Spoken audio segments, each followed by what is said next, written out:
Hello, this is Bonnie, and I'm going to show you how to stitch turkey work today. You might also know this as the guillotines knot, the fringe stitch, or the rug stitch. I think you can see why. It is a super fun and tactile stitch for adding tons and tons of texture to your embroidery. It can be used for moss, fur, flower centers, and even hair. Fair warning though, it uses a lot of thread. Basically, this stitch is a series of looped stitches that are tacked with tiny back stitches.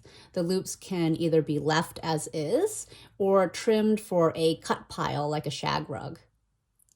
This sample was done using pearl cotton, but I'm going to demonstrate using 6-stranded floss. It's probably more commonly done using floss since the strands can then separate and give you a really nice plush look.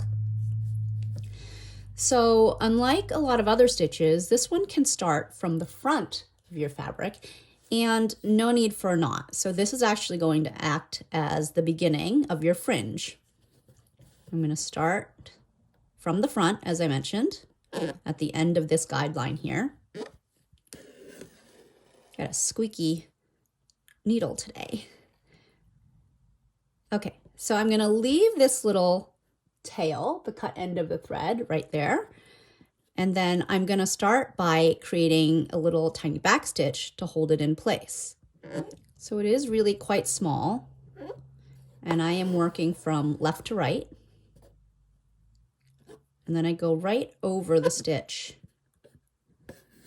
with that back stitch. So you can see as I pull, this tail stays in place. It's not going anywhere. Okay, so I move that out of the way. And then I'm going to come up right next to that first stitch.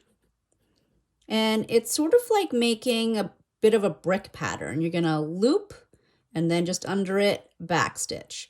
And then on top, loop and then back stitch. And that's basically the rhythm of this stitch. So make a little loop.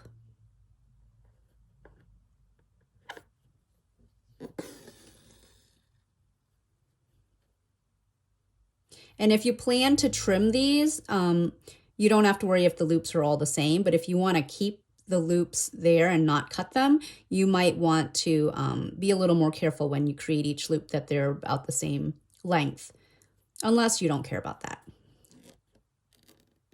So then again, I'd go a little bit forward on the line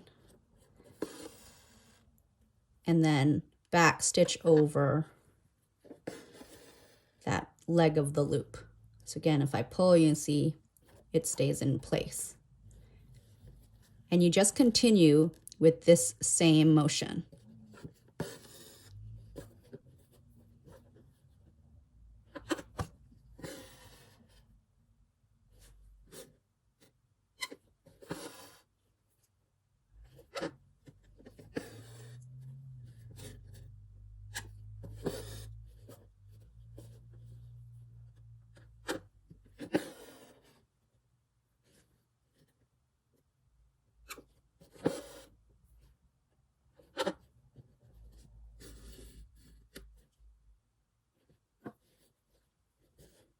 I'm not going to go all the way down at the end of this guideline.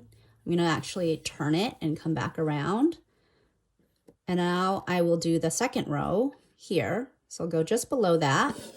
Again, I turned my hoop around so that I can continue to work from left to right. Make that first loop again.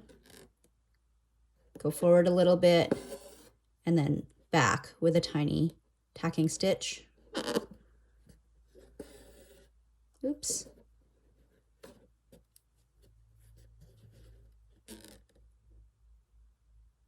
You can also, if you want the loops to be a little more upright, you can come right up through that little back stitch, although it can be a little bit harder to push your needle through when you make your loop. And what that does is have the loops stand a little more upright.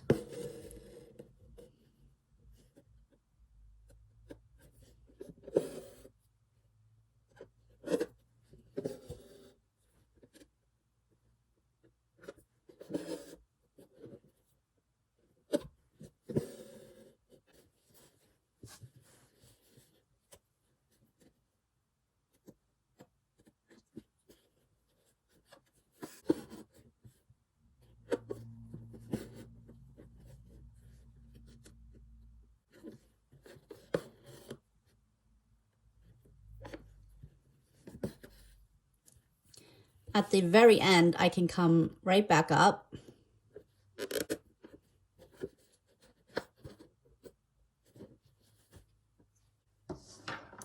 and trim. Now comes the fun part. You can then trim all your loops.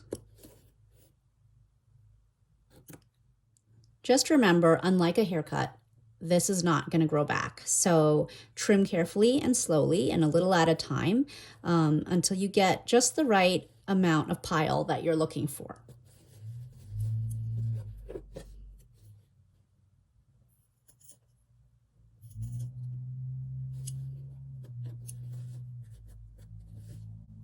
Isn't that a fun stitch? Love it. Love the texture. This is turkey work. Thank you so much for joining me, and I hope to see you next time. Bye.